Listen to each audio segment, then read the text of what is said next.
Our guest today is Christina Bascom, a pharmacist who found her passion for travel medicine and decided to take a leap of faith and start her own business. She's an innovative, strong entrepreneur who co-founded the Travel Health Network Clinic with a vision of providing comprehensive travel advice for everyone. She tells us about how she risked it all to follow her dream.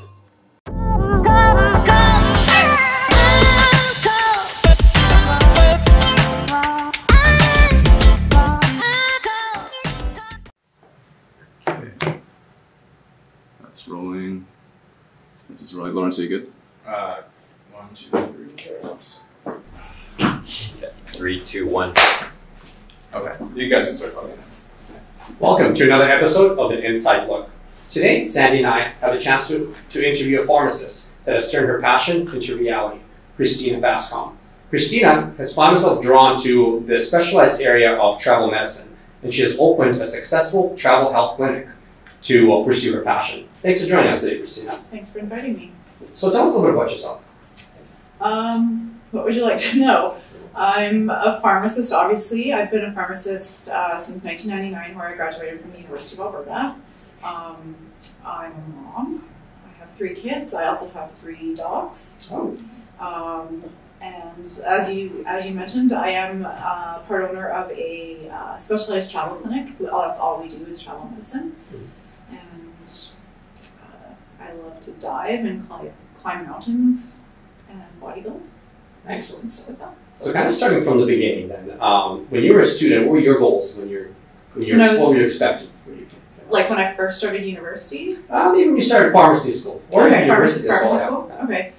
I didn't really have a whole lot of expectations as far as pharmacy went. I had a really good friend who had graduated pharmacy when I was graduating high school, and he kind of got me onto it because I wasn't quite sure what I wanted to do. Dentistry didn't really appeal to me. That was one of the options. But when I was in pharmacy, I just felt that it was a really wonderful career, especially for women, I felt, because there was so much that you could do. As well as, still have a family, and it was a little bit more versatile. Good work-life balance. Yeah, exactly. That's what I felt when I was in it. And as I progressed through the faculty, I just really was impassioned because it was kind of like the beginning of the movement of pharmaceutical care and the more clinical aspects of pharmacy, and that kind of got me really excited with all of the things that I could do with my degree in the future. Fantastic. Yeah. So were you did you have any particular memories when you were going to school here? As I know that you graduated in 1999, so the pharmacy school has transformed quite a bit in the last decade. Yeah, it's totally not even in the same building. Some of my best memories were things like the compounding competitions that we would have. I really loved compounding, which I really enjoyed when I was in the faculty. I just really love the camaraderie. I actually really miss being in school just because of all the people that I met in pharmacy. The friends that I made and I still have to this day are some of the closest relationships I've ever had. Some of the fun things that we did, like PDW weeks and having fun with that, and the weekly karaoke, like some of the social parts. I really loved the social parts when I was able to do it. But also the support that we had, like when we were studying, we always had great studying groups, and everybody was out to help each other. While we were all very competitive with each other, we were all very supportive of each other, and I really loved that. And that's carried forth for the most part in my career as well, the supportive environment of pharmacists. Yeah. That's very important. I found personally, I've actually built up a lot of really good relationships with pharmacy school as well. Actually, right now I have the chance to work with one of my classmates, so we work side by side each and every day pretty much. And it just has built up that connection as well as a lot of other connections, even as we spread out throughout the province. Yeah.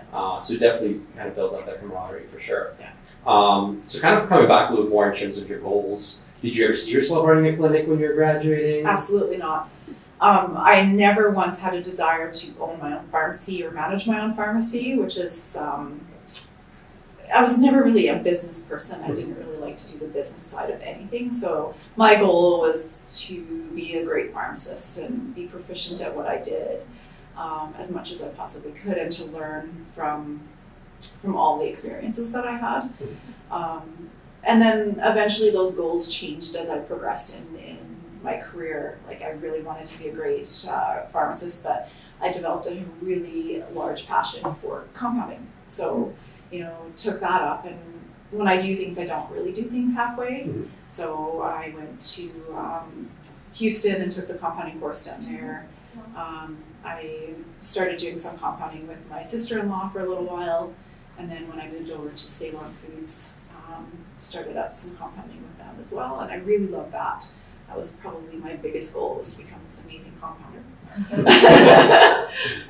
I just remember winning the compounding competition in pharmacy, and that was like very inspiring for me. So that kind of directed that goal. The motivation. Yeah, to go down that path. Exactly. Yeah, excellent. So when you just graduated, you're kind of thrown into the workforce, and for a lot of students, actually, it might look a little intimidating almost, right? Trying to navigate into the world of pharmacy. What was that journey like for you? It was a very different experience, I think, from what pharmacy students are going to have now. When I graduated, we were all very much guaranteed jobs wherever you wanted, and you could pick your wage, or so it seemed, right? It was also the time too where you're thrown into the workforce. I was actually at the time a single mom, so I did have my daughter 2 years before I finished pharmacy school. So my desires were to provide for her. So when you're a new pharmacist, the money is amazing, right? Like, when you're finally not living in debt as a student forever, that was the best part. But you also have to work really hard.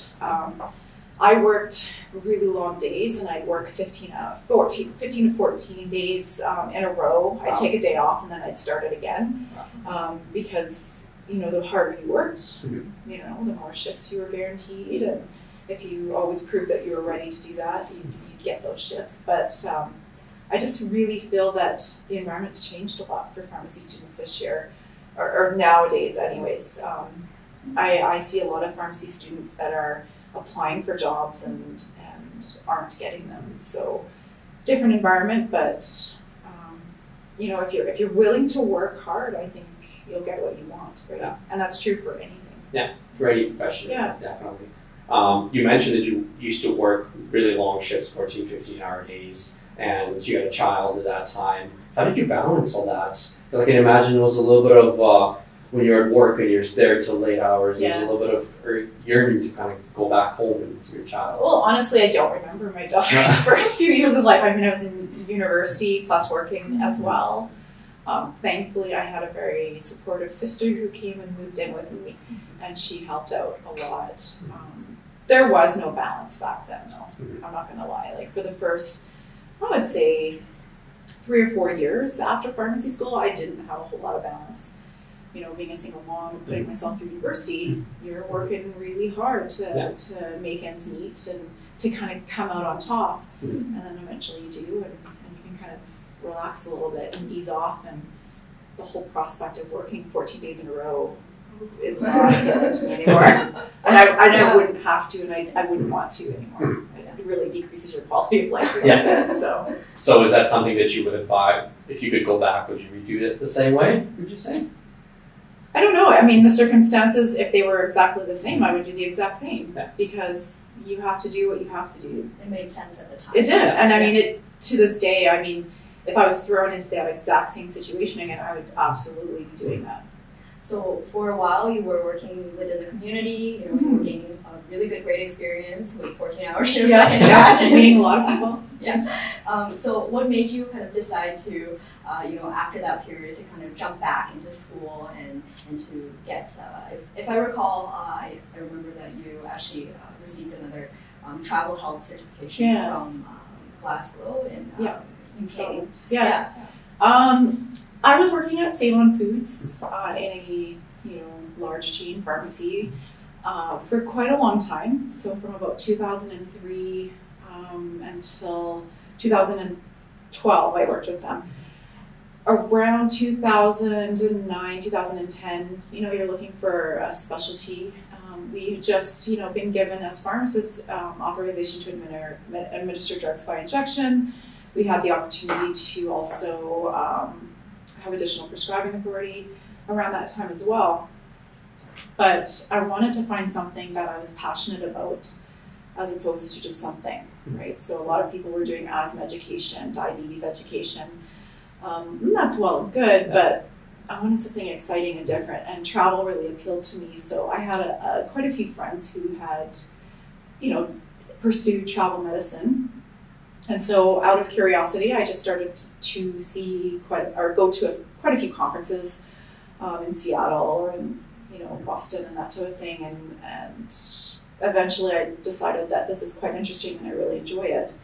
So I enrolled in the foundation program at the Royal College of Physicians and Surgeons in Glasgow. So they have a foundation in travel medicine, which is about a 6-month program.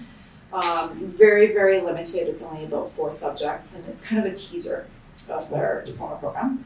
And I quite enjoyed it. So after I took that course, I challenged the certificate in travel health at the International Society of Travel Medicine conference, and that was in Boston in 2011. And remarkably, I passed. It's a very hard exam. It's about 6 hours long, and there was like 400 people, and very few people pass. And I happened to write that exam with a bunch of friends, so it was a great experience too for us, and we all passed. So that was awesome. And after I wrote that exam, I was really driven. I really wanted to pursue travel medicine. The problem was that I felt the exam was a great way to indicate that you could write an exam. It was really not a way to give an adequate risk assessment. And again, I don't do anything halfway. If I'm going to do it, I'm going to do it right. And I thought that if I'm going to do this, I want to make sure I have better training.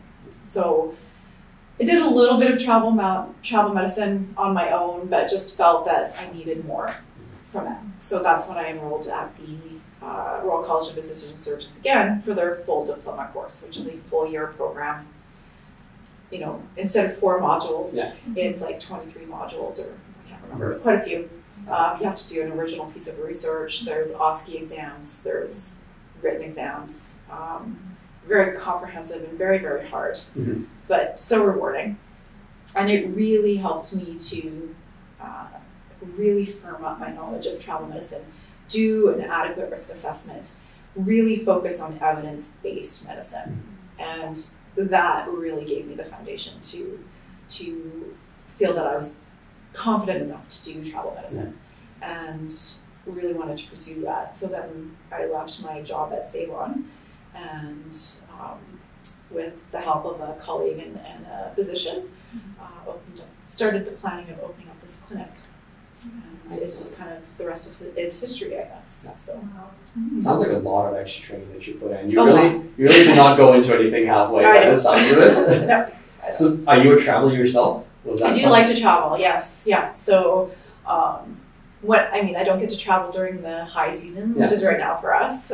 It's really busy at this time of year, but we've taken our kids to Thailand, to Indonesia. My husband and I go away every year to the British Virgin Islands, and we rent a sailboat with our friends and just find different dive sites and dive on our own. I go mountain climbing with friends pretty much every summer. We try to do the high altitude trekking, long treks, and I just love traveling. Lots of different places. I mean, honestly, if I could go everywhere I wanted to go, I'd not be working, but maybe one day. One day. It sounds like you have achieved a pretty good work-life balance. Yeah, definitely. And working in travel medicine, you can, because you do live vicariously through a lot of your clients, because they're so happy to come to you, and they're talking about their trip and where they want to go, and so you just kind of like get immersed in it, and they send you pictures and they send you emails and tell you all about it. Probably get really great tips and advice. Absolutely. And then you can share your tips and advice from where you've been as well. So I think that's really great. But the nice thing about travel medicine is that it's got a really high peak time where you're very, very busy and you're very much dedicated to just working. So basically from about October to March, you're very immersed in it. But then for the summer, it's slower, so you have more opportunity to be able to go and adventure on your own. It seems So- like a really great, Yeah, balance between. it is, and it's actually been great for my family as well. Yeah. Because I have way more time with my kids. I see them a lot more, whereas when I was working full time as a pharmacist in a community pharmacy, I wasn't home a lot because you're doing a lot of shift work and you're working late, and they're at school and then you go to work, and you don't go home until they're in bed. Yeah, so it's been good. So you mentioned that before you had jumped into your permanent role or starting up with the new travel clinic, you were working at Save On Foods. So what was that? How did you make that jump? From working as a full-time pharmacist and having to start up your own practice and. That was a leap of faith, really. I was at a kind of a crossroads with what I wanted to do. And eventually, you do get a little bit jaded when you're working for a big corporation, and I will admit that I was definitely jaded. And December of 2012, my husband and I had a chat, and I wasn't happy where I was, and I wanted to do this travel medicine thing. And I knew I wasn't going to be able to do it with the right support in a corporation. And so we sat down and we chatted, and he's like, if you're not happy, then leave and we'll be okay, and you take the time that you need to do that. So I didn't work for almost an entire year. So it took I would say about 10 months to kind of get that idea off the ground. And starting in January of 2013, I started that in motion. By March, we had a plan. By July, we were building. And by October 15th, 2013, we opened.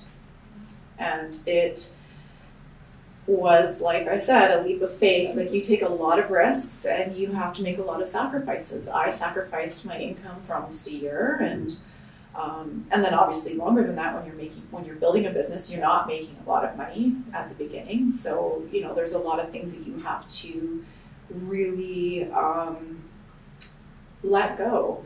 And you have to have the support of your family because it's going to affect them as well. So it was pretty scary. It was a very scary time for me. Yeah. I lost a lot of sleep. I still sometimes lose a lot of sleep. So during that time, did you ever think to yourself, maybe this is, I'm doing something wrong here, Still to this day think I've made a horrible mistake. What am I doing?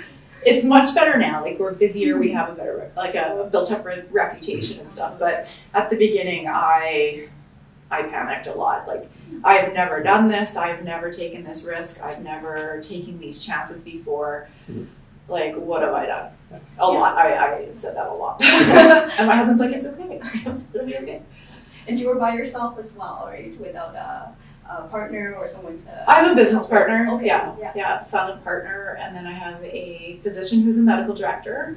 But yeah, for the most part, it was a lot on my own. But I did have a partner who, she's amazing, very supportive, helps me, with ideas and support in that way. The unfortunate thing is that she doesn't live here, so she lives in a different city. So in that respect, it's a challenge, especially for her. I think she feels the challenge.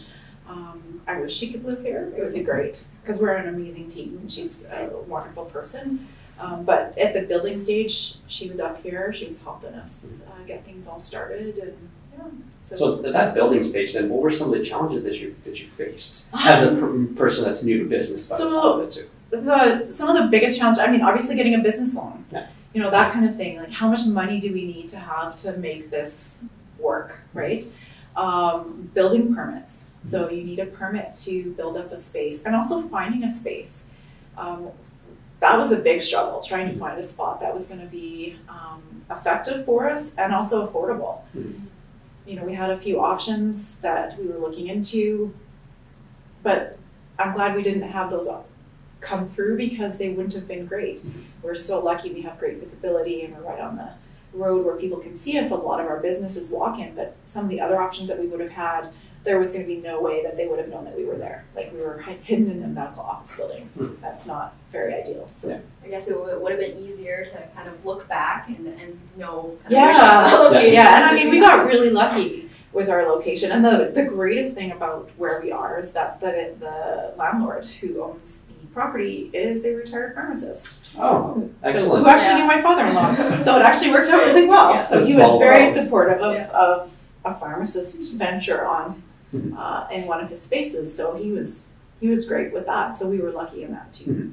He understands the struggles a lot better. Absolutely, and very supportive with a lot of the challenges that we faced, and helped us out a lot. So Perfect. yeah, sometimes things just happen for a reason, and it worked out. And then outside, I think a lot of people always like to know, kind of switching slightly gears here, but a lot of people like to know what's behind a healthcare professional like to see. So outside of you building up your business and outside of you working towards your passion of child medicine, what are you passionate about? What else is there that drives you? Well, I really love bodybuilding. I used to be a big runner. Okay. I used to train for marathons and whatnot, and then I injured myself in 2012, actually, needing knee surgery. While While I was still in starting. Saint-Mon, yeah. Okay. Yeah, and so I've kind of redirected that obsession, I guess, because it is basically an obsession, into bodybuilding. So I love the gym and I love training and working out, so I do that a lot. And being a good role model for your clients. Of course. Yeah, and I mean, it's great too because you can get clients that come in and you can tell they bodybuild, so you kind of have that conversation too. So that is a big passion for me, and diving has become something that's really exciting for me too. I never thought I would be a great diver, but we have friends that really kind of pushed us into it, my husband and I, and now it's something that's what we travel for, is to go diving in different places in the world. And Which places have you? we've been to Thailand to dive, Mexico, Indonesia, which is the best diving ever, just to let you know. Yeah.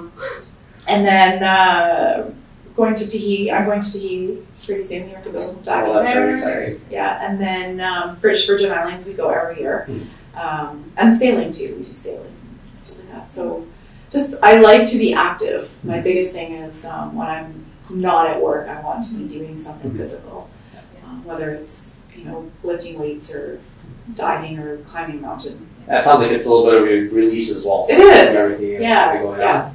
Yeah. It's kind of like your therapy. Yeah. It's a great way to kind of sort out your thoughts and or else not think as well. So when you just started your first, travel health clinic, did you know right away that it was going to be, in Edmonton, or which location it would have been in Alberta? Well, I live in St. Albert, so I wanted it in St. Albert, but we did look in Edmonton. But we just were fortunate enough to have it in St. Albert. It's nice to be able to work close to home. Absolutely. The biggest problem that we had too is we wanted to find a location that was easy for people to find if they were coming from Edmonton or other communities around the area. But I had always hoped it would be in St. Albert or in the Edmonton area. Yeah. And how about any thoughts about expanding the practice? It's always been our goal to expand. I mean, the name Travel Health Network our goal is to eventually have a network. One of the things that we did not anticipate, I mean, we had hoped to have had multiple locations by now, but the economy has really hit a really low point, and that really hit us hard. I think in about 2015, it was a really low time, and it's been a slow increase since then. But with the oil and gas, not doing as well, not doing a lot of new explorations, that really affects travel. A lot of our travelers are employed in the oil and gas industry, and when they're not making money, they're not going to go traveling. So they're not going to seek travel services. So that, has affected a lot of travel clinics across the country. So that's a big challenge for us right now. Do you feel like it would force you to be more creative or get out of your comfort zone in terms of attracting new clients or patients into the clinic? We really pushed a bit of our social media. We're hoping to actually expand on that a little bit. I used to be on Twitter. I'm not so much on Twitter anymore. Social media, I find, is a great way to invite more people to come. Everybody's on Instagram. We do Facebook as well. So we were really working on that. But what we really did is I worked really hard to provide the best service that I could to my clients, to create a great experience for them. Because in the end, our biggest referral is word of mouth, right? We can spend thousands of dollars on ads and advertising, but if you're not providing the best service you can, people aren't going to care. You can have a beautiful ad, but if you provide bad service, they're not going to come to you. So our biggest referral base is word of mouth, and I try very, very hard to create a great service. We try not to keep people in our clinic for more than 45 minutes to an hour. You know, they've got things to do, a life to live, children to feed and to put to bed. But we also want to create a happy experience. We want them to leave feeling that, you know, they were given the best care and you know, no matter what, they were made to feel well, right, about what they were doing. So. And in this business, now, like you have to innovate, and you have to bring out all these new ideas, and you have to work towards. Well, essentially, you have to take a leap of faith, as you mentioned, with a lot of these parts. Were there any times where you took a chance on a decision or something, even could be throughout your entire career, where it failed, where you found yourself in a place where not where you want to be? As far as the travel clinic goes, I would say probably not. We've been pretty fortunate that most of our decisions have been successful. I mean, it's still terrifying when the economy and things that are outside of your control influence that. I don't know that I've ever considered anything that I've done a failure.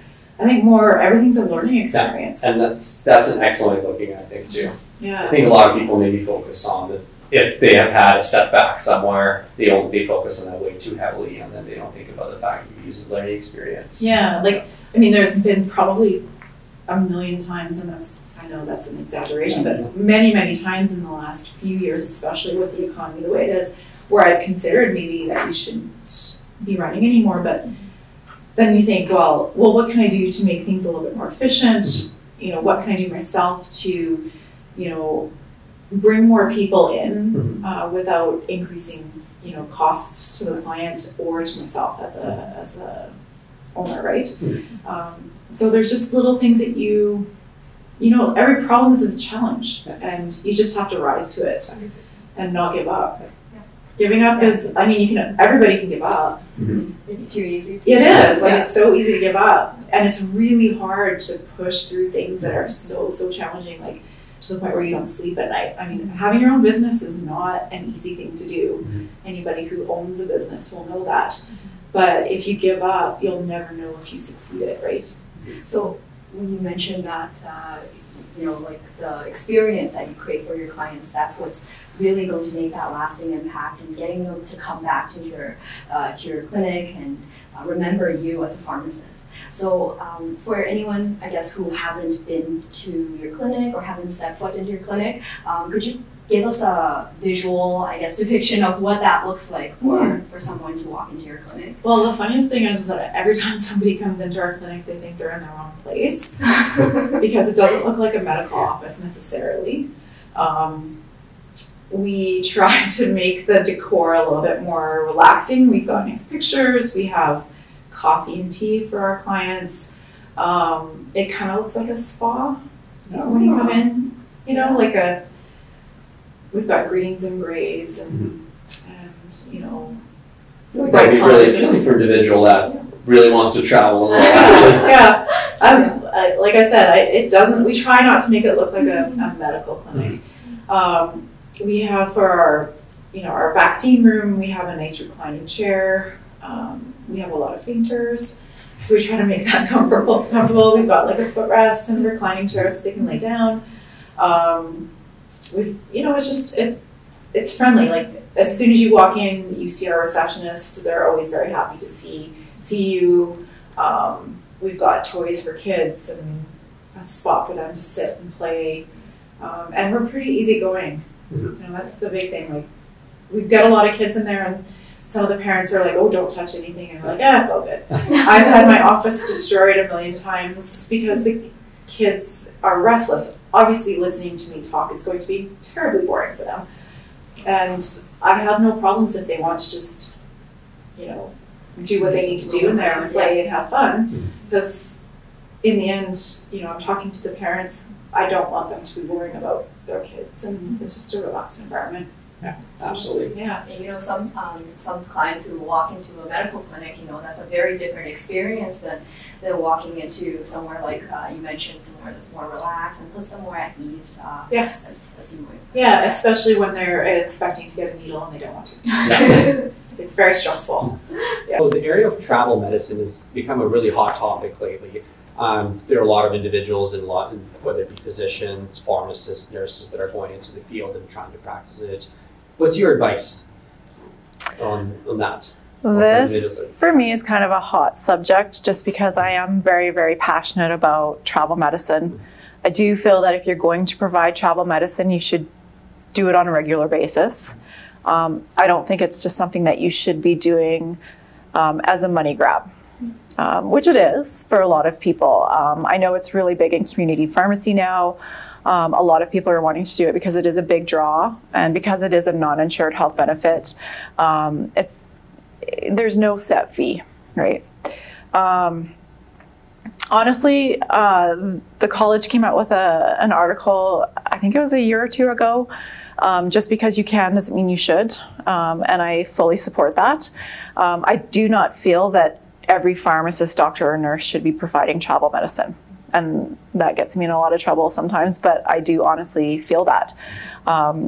Travel medicine is a specialty, and you're putting people's lives on the line if you're not giving them great advice. And while the certificate in travel health exam is a great way to kind of test your baseline knowledge, it is not the be-all, end-all of providing travel medicine. It is not, you write this exam and poof, you're a travel medicine specialist.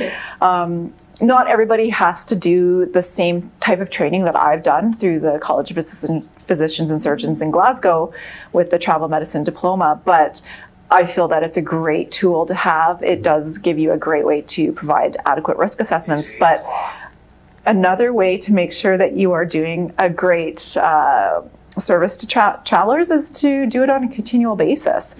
You should be doing this every single day. You should be doing it all day, not just on your overlap shift, right? You shouldn't just be doing it once a week or every once in a while when a traveler comes in to see you.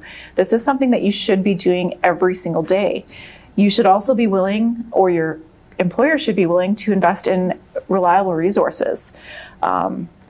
Certain resources, while they may be more cost effective, are not regularly updated. They're not detailed as far as malaria maps go or travel advisories, outbreaks, that type of thing. So you should be investing in great software that has that capability. The CDC website is not a valuable resource for up-to-date information. They are a government-run website from the United States that very rarely gets funding. So they don't have the opportunity to update regularly. And I see a lot of travelers coming to me that have, oh, my doctor looked it up on the CDC website. It's not a great resource necessarily. And being willing to continuously update your knowledge. Every single day, I'm updating my knowledge. I'm getting information from other providers through listservs and blogs, but then also through my reading every day. There's updates to travel medicine daily. And so if you're not doing it every single day, it's like any skill. If you don't use it, you lose it, right? So yeah, I maybe might lose a lot of friends over this, but honestly, if you're not willing to do it every single day, multiple times a day, you shouldn't be doing it. So in other words, like if you don't live and breathe kind of the practice that you're doing, you're not an expert. You know? Absolutely.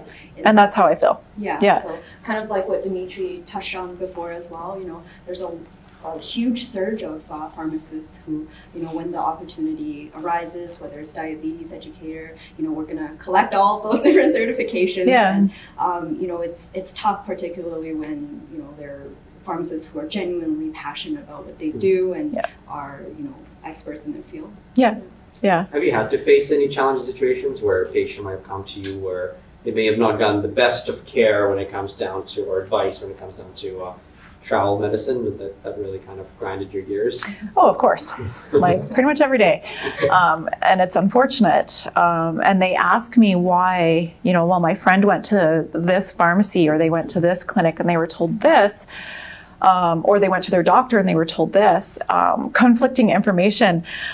Generally, it's really hard because what's going to happen is you're always going to have provider bias, right? Everybody's got their own experiences with travel, whether they've traveled on their own or whether, they've kind of lightly touched on information and they've kind of formed their own opinion.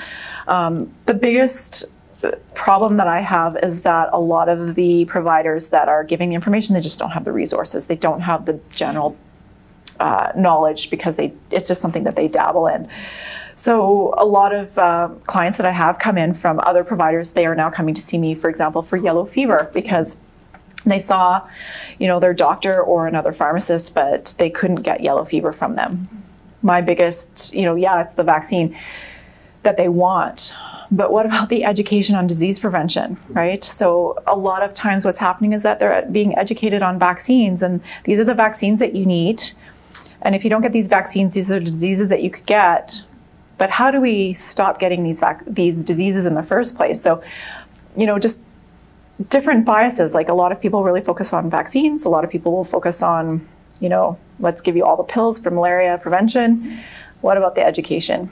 And again, I think they just, because they're not always immersed in it, it's hard for them to kind of create that balanced consult, right? So. Yeah. So previously, you also mentioned that you spend a fair amount of time with your clients, but also balancing and ensuring that it's efficient and it's not overwhelming to them, because exactly, as we know, if we're using a lot of technical jargon, it can be very overwhelming and might not retain much. So from your experience in that 45 minutes, like what are some of the things that you go over, and what are some of the things that you might leave out? Let's say someone who might not be an expert at travel health, what are some things that they are really missing out? Well, one thing that I do is my consult, the initial consult itself is only 20 minutes. There are a lot of studies that show that in any kind of health situation, after about 10 minutes, people are not retaining anything, okay? So in my consults, I prioritize the most important things that they're going to be most at risk of. Honestly, vaccines are about 10% of that, right? It's a very small part of what a travel consult's involved with. But I prioritize their biggest risks, and I kind of compile it in about a 20-minute kind of assessment and talk with the client. I do a lot of talking, but a lot of it is questions. I'm asking clients, past histories, vaccine histories, where they're going, what kind of activities, and that type of thing. But then I also provide a lot of paper information for them. All of the things that I really want them to know, I'll send them home with that information, because they're not going to retain anything after a few minutes, right? I could talk for hours about all of the things that they could possibly come across, and they're not going to remember any of it. So very quick, short, to the point information is important to give to our travelers. You can talk for 2 hours. It's not going to help them any more than a 20-minute talk, right? And send them home with a lot of information, and make sure that you're available if they have questions afterwards. Because a lot of times what happens is that they are so incredibly overwhelmed with what's, they come in thinking, well, I'm just going to Mexico, it's not a big deal. And then they're like, whoa, wait a minute. So they are overwhelmed and sometimes scared, depending on what they're doing. So being available for them for other questions is important as well, and giving them the opportunity to ask the questions that are really important for them. For me, as far as a consultant goes, I don't allow them to ask questions at the beginning, because usually what I go through will answer their questions by the time I'm done. But there's always questions at the end if they have any concerns. And sometimes they don't think about them during the consult time. So, I give my email, I give my cell number, and they contact me afterwards. And I think that's important too, to remember that the consult doesn't always end after that 20 minutes. just be available for your clients as well. So it sounds like, you know, providing them a lot of different choices, whether it's, you know, paper information or, you know, things that you discuss with them. So just giving all those options help them like build a more holistic care. Yeah. Compared to maybe a less holistic care that just hands you kind of the information and they forget about it, or, you know, maybe expose the risks that they don't know about. Yeah. So, yeah, those are really excellent advice, I think, for, you know, young aspiring pharmacists who may one day be passionate about this area. So switching gears a little bit, you did mention that you kind of marketed your, you know, your clinical services to your clients through kind of word of mouth and just building up that reputation of honest and very genuinely good care. You know, how do you reach out to your clients, and how do you kind of keep them engaged over time? Well, we do have a Facebook page, so we don't use our Facebook page to kind of market our hours or anything like that. We try and, you know, any alerts or education points that we want to send out to our clients. We keep in touch through emails as well. Like we send out emails to our clients for reminders, for vaccination reminders and that type of thing. But I also make myself available, right? A lot of our clients will call us just for general questions. Like they've come to see us before, they'll say, well, I'm going on another trip, what should I do? Some of those questions are very easily answered over the phone. Sometimes they need to come back and see me, right? So a lot of repeat clients, and those are not the people that you're ever going to make money off of, right? Because they've got the information, they're armed with that information, and so you just want to make sure that they're getting the additional things that they need for different travel trips. And I think it's important too to kind of give that reward for their loyalty as well. You know, I'm not going to charge you a full consult fee if you've already come to see me, you've heard me talk before, but kind of touch on the things that are going to be different for this new adventure that they're on. Our biggest thing is the referrals. Like if you do something good for a person, they're going to tell other people, right? Maybe only a few people, but that's okay. But if you do something really bad, they're going to tell everybody, right? Tons and tons of people. And we do have reviews, so we allow we send prompts for reviews for our clients as well. They can review us on Google, good or bad, right? We need the feedback because we can't grow unless we know what we're doing wrong, right? Yeah, I honestly don't think I answered the question, but No, that's excellent. but yeah, just different things like that. With all this kind of knowledge, you know, that you have built up over the years through your education in the UK and your diploma or your certificate that you received in Houston, was it scary, you know, kind of teaching that to someone else or entrusting that those skill sets and knowledge to, you know, the staff at the clinic? You know, how did you how did you train your staff to kind of think in the same way that you did? So how I train my staff, especially my nurses, when they're new to me, because we're kind of a multidisciplinary practice. So I do the consults, and I just touched my mic, I'm sorry. I do the consults, and then my nurses do the vaccine education for anything that I've recommended, and they administer the vaccines. So it makes it a little bit more efficient for a full travel clinic. When I hire my nurses, what I get them to do is they come and hang out with me in a consult. They get to see what I talk to my patients about. And a lot of my nurses travel, and they've actually come to see me. My nurses that I have right now actually came to see me for consults before they ever came to work for me, who are also passionate about travel and want to learn more about you know, travel medicine. So how I train them is I get them to come and sit with me, and they shadow me, and they watch me administer the vaccines, and then I make them give me a vaccine too. Sounds like it's designed a really well-oiled machine. Yeah. And I mean, I want to make sure that my nurses are comfortable and confident as well, but I also want to make sure that they're meeting the standards that I've set for our clinic. So, and I'm also very encouraging with them as far as mistakes. We all make mistakes. I never want anybody to be afraid to make a mistake because they happen. And it's usually not the individual, it's the environment. Like, how can we fix the environment to make this easier? So communication, and I want them to be able to talk to me all the time about what they can do and how I can help make things better for them and more efficient for them. So you've developed, sorry. No, it's okay. You've developed these systems in place, you've developed your business well, and then you mentioned that throughout this entire process, you felt yourself unsure about some decisions sometimes. You have to take chances. How did you overcome your own, because a lot of people, I think, face that. They lack clarity. They don't know whether or not they should do this. How did you ever overcome that yourself? Well, I have crippling anxiety about a lot of things. I lay awake at night, especially in the beginning. I lost a lot of sleep. Like, what should I do to, make this better? I feel in some situations that I probably could have completely just called it quits.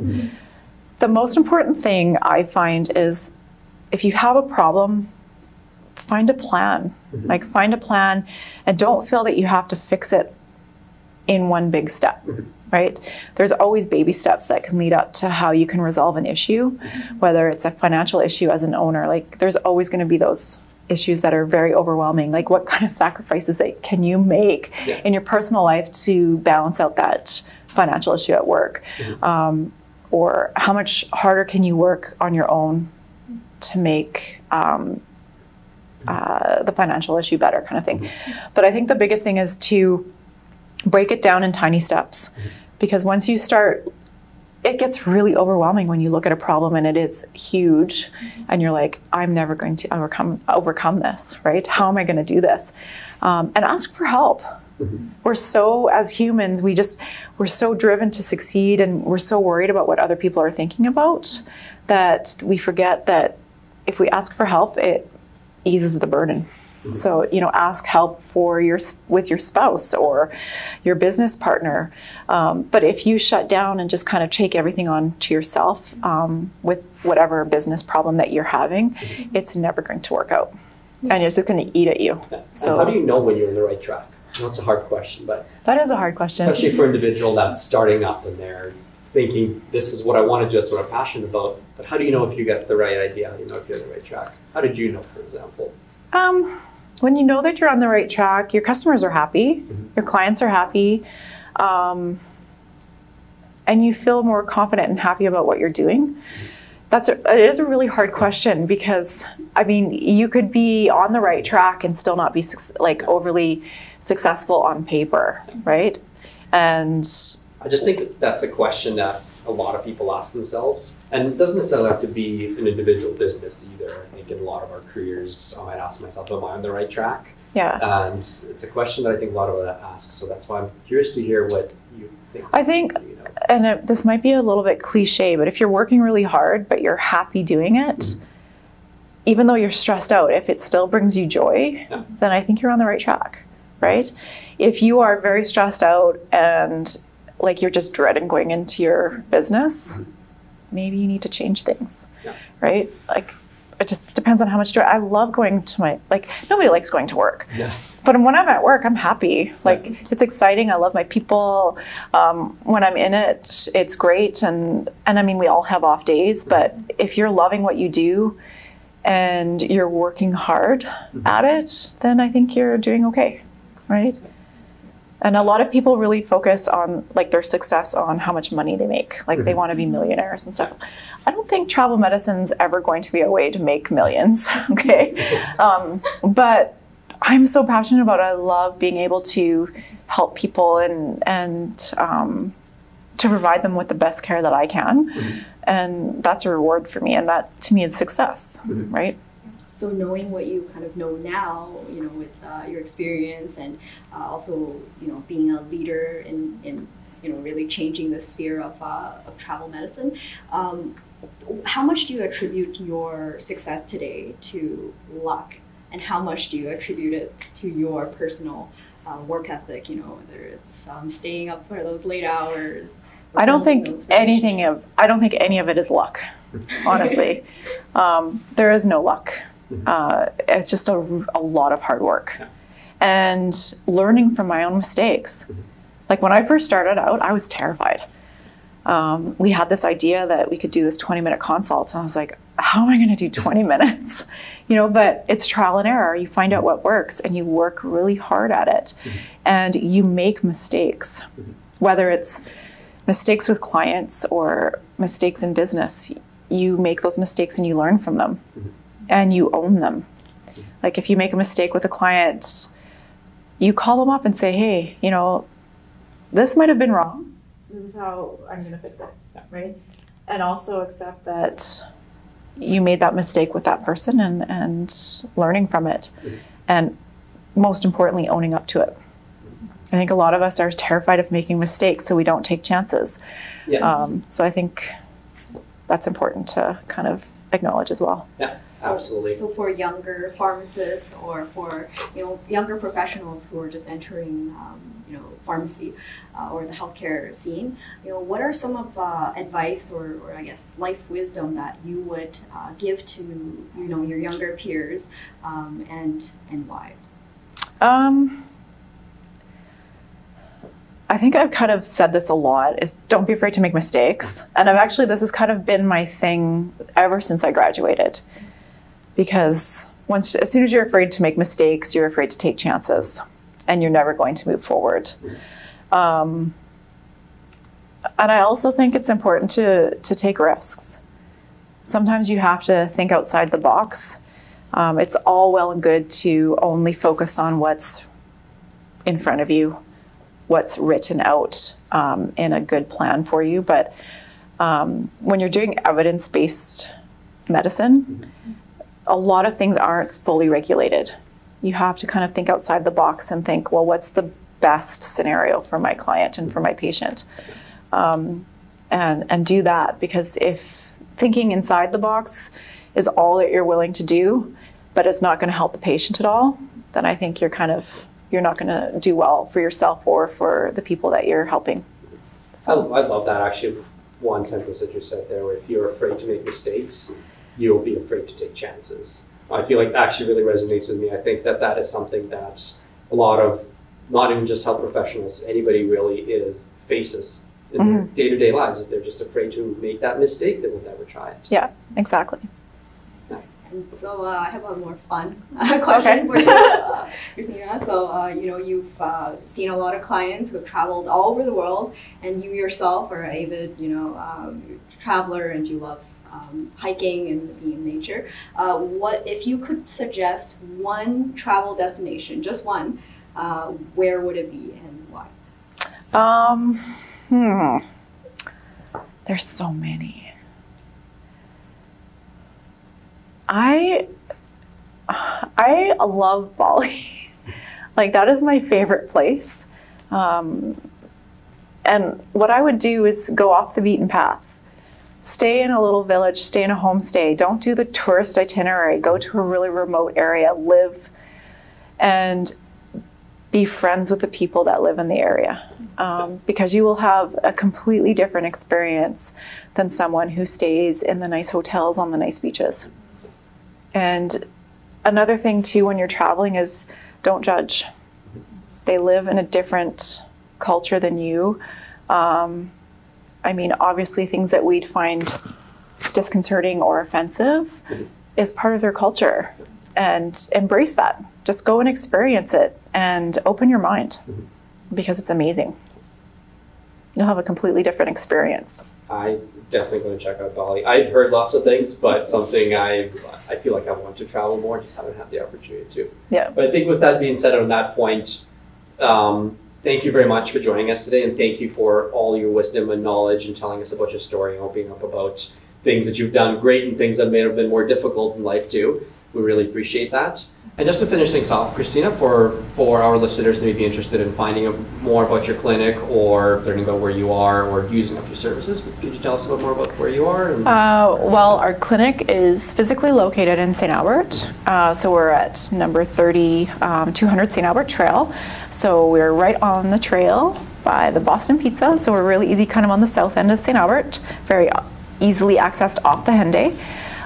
You can also visit our website at www.travelhealthnetwork.com, and we do have Twitter at TravHealthNet, and then also a Facebook page, which you can, I think it's Travel Health Network as well. So Excellent. So check those out if you're interested at all in the Travel Health Network.